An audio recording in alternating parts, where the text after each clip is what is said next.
Welcome to your YouTube channel DR math class. प्रश्न संख्या 7।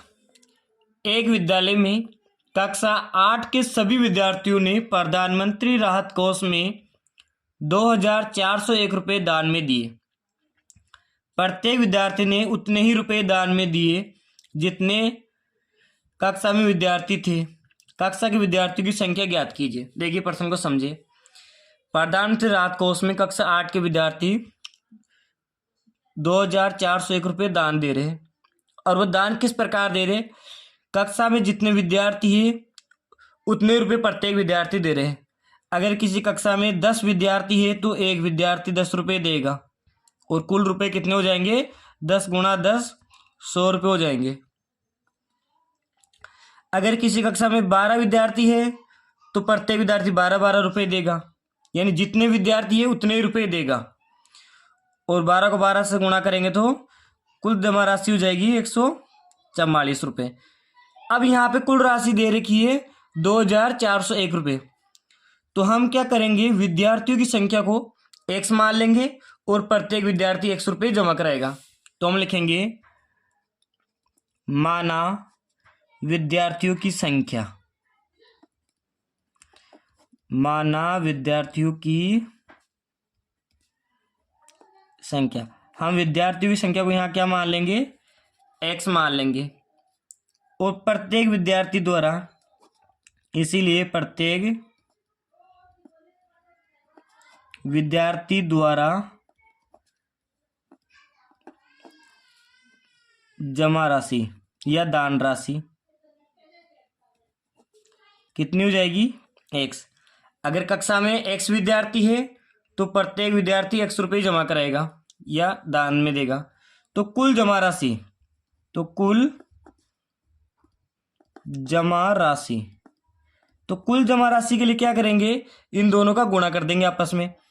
x विद्यार्थी थे और प्रत्येक विद्यार्थी 100 रुपये दे रहे हैं तो टोटल हो जाएगा x²। लेकिन प्रश्नानुसार प्रश्न में जो कुल जमा राशि है, कुल दान की गई राशि है, वह है 2401। तो x² किसके बराबर होगा? तो x² बराबर 2401 के बराबर होगा। अब हमें यहाँ इसमें x का मान निकालना है। तो x बराबर, ये स्क्वायर बराबर के इधर के क्या बना देगा? वर्गमूल बना देगा। स्क्वायर बराबर के इधर के क्या बना देगा? वर्गमूल। अब हमें क्या करना है? 2401 का वर्गमूल निकालना है। तो 2401 में किसका भाग देंगे? अब भाज्य उनका निकालें। एक अंक 1 है इसलिए 2 का भाग जाएगा नहीं, और अंकों का योग 1 4 2 यानी 7 है इसलिए 3 का भाग नहीं जाएगा, और एक अंक 5 नहीं है तो 5 का भाग भी नहीं जाएगा। अब हम क्या करेंगे, इसमें 7 का भाग देके देखेंगे। 2401 में किसका भाग देके देखेंगे? 7 का। 7 या 21 घटाएंगे 3 0, 7 चौके 28 घटाएंगे तो 2 और 1 और 7 या 21, तो कितना आ जाएगा? 343। फिर इसमें भी 7 का भाग देंगे।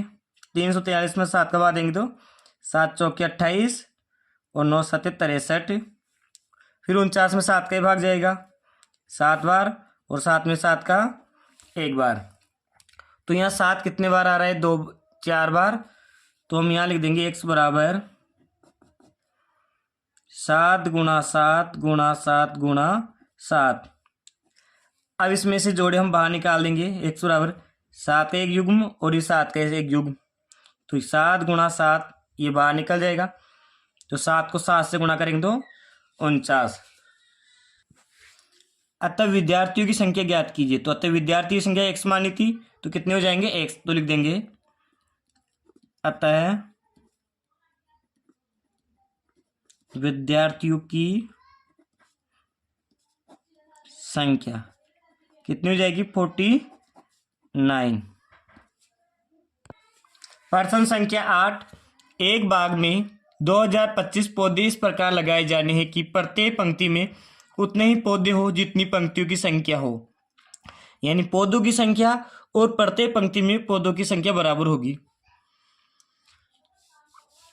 तो पंक्तियों की संख्या और प्रत्येक पंक्ति पदों की संख्या ज्ञात कीजिए। तो हम क्या करेंगे, इसमें 7वें प्रश्न की जैसे ही मान लेंगे, माना पंक्तियों की संख्या,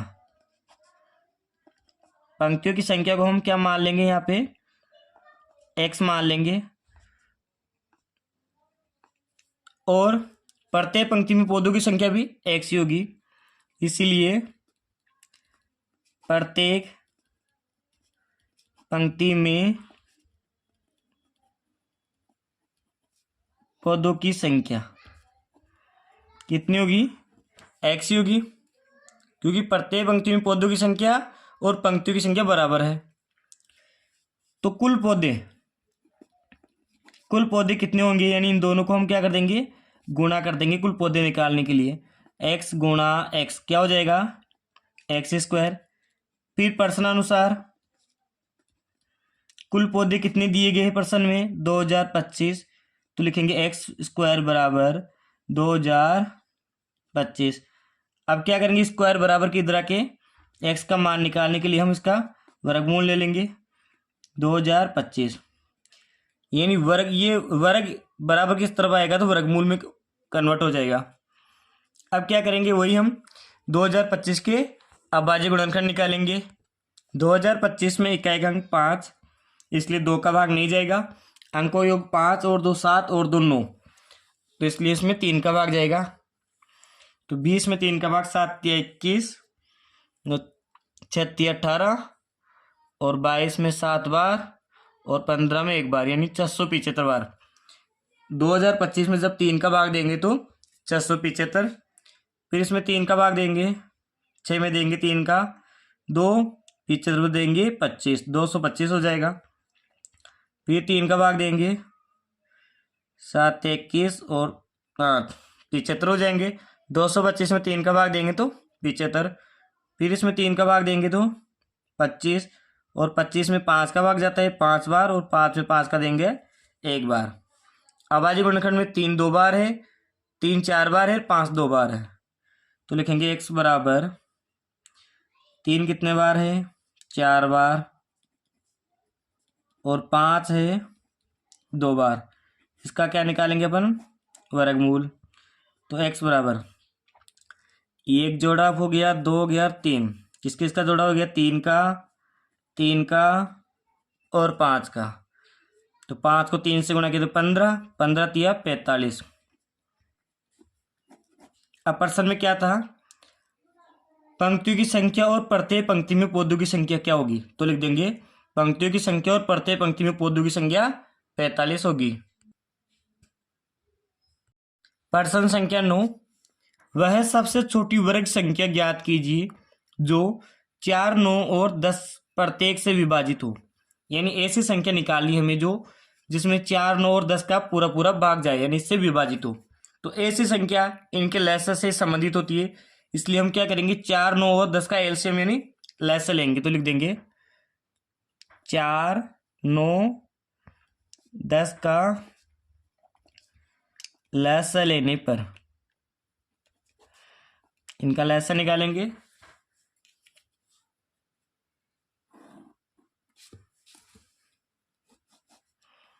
चार, 9 और 10, तो 10 और 4 में 2 का भाग जा रहा है, तो हम 2 का भाग देंगे। 4 में 2 का भाग जाएगा 2 बार, 3 9 में नहीं जाएगा, और 10 में जाएगा 5 बार। जिस संख्या में भाग नहीं जाए इसको ऐसा कैसे उतार लेते हैं। फिर 2 का भाग देंगे, 2 में 1 बार, 9 में नहीं जाएगा, और 5 में नहीं जाएगा। फिर 2 का नहीं जाएगा तो 3 का देंगे, 1 का 1, 3 में देंगे 3 का 3 बार, और 5 का 5। फिर 3 का देंगे 1, 3 एकम 3, और 5 का 5। फिर किसका भाग देंगे, 5 का, 1 का 1, 1 का 1, 5 का भाग 5 में 1 बार। लास्ट में 1 1 आते हम बंद कर देंगे भाग देना। अब इसका लसाअ कितना आया तो लिखेंगे यहाँ पे लसाअ यानी एलसीएम।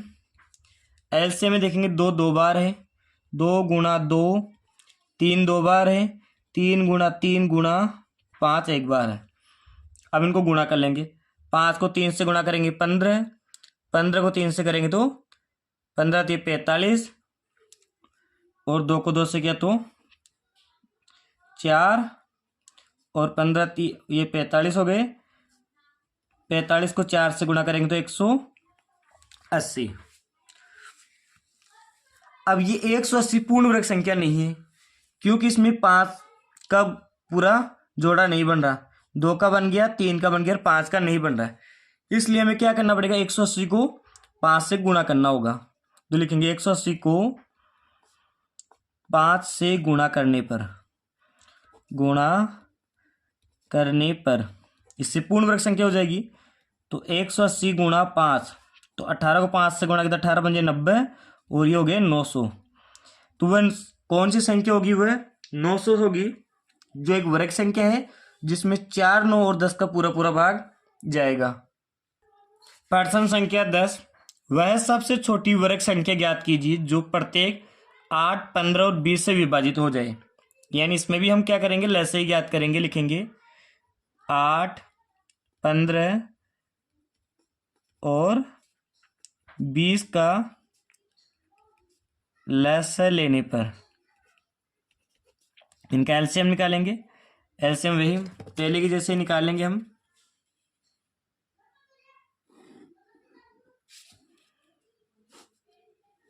8, 15 और 20। तो सबसे छोटी संख्या अभाज्य संख्या 2 का भाग देंगे 8 में 4 बार, 15 में नहीं जाएगा तो ऐसा कैसा, और 20 में जाएगा 10 बार। फिर 2 का भाग देंगे 4 में जाएगा 2 बार, 15 में नहीं जाएगा, 10 में जाएगा 5 बार। फिर 2 का भाग देंगे 2 में 1 बार, 15 में नहीं जाएगा और 5 में नहीं जाएगा, जिसमें नहीं जाए ऐसा कैसा उतार देंगे। फिर 3 का भाग देंगे 1 का 1, 15 में 3 का देंगे तो 5 और 5 का 5। फिर 5 का भाग देंगे 1 का 1, 5 एकम 5 और 5 एकम 5। अब इसका लैसा निकालेंगे। एलसीएम 2 कितने बार है, 3 बार, और 3 एक बार, 5 एक बार। अब इसमें देखो किस किस संख्या का जोड़ा नहीं बन रहा है, केवल 2 का जोड़ा बन रहा है, 2, 3 और 5 का जोड़ा नहीं बन रहा है। तो इसको हम पहले गुणा कर लेंगे। 5 को 3 से गुणा किया 15, 15 दूनी 30, 30 और 30 60, 60 60 120। इन सबको गुणा करने पर कितना आ गया, 120। 5 को 3 से गुणा किया 15, 15 को 2 से किया 30, 30 को 2 से किया 60 और 60 को 2 से किया तो 120। अब ये 120 पूर्ण वर्ग संख्या नहीं है। अब इसको पूर्ण वर्ग संख्या बनाने के लिए हमें 2 का भी जोड़ा पूरा करना होगा, 3 का भी करना होगा और 5 का भी करना होगा। यानी इस संख्या को 2 गुणा 3 गुणा 5 से गुणा करना होगा। तो हम लिखेंगे 120 को 2 गुणा 3 गुणा 5 कितना हो गया, 5 दिए 15 और 15 दूनी 30। 30 से गुणा करने पर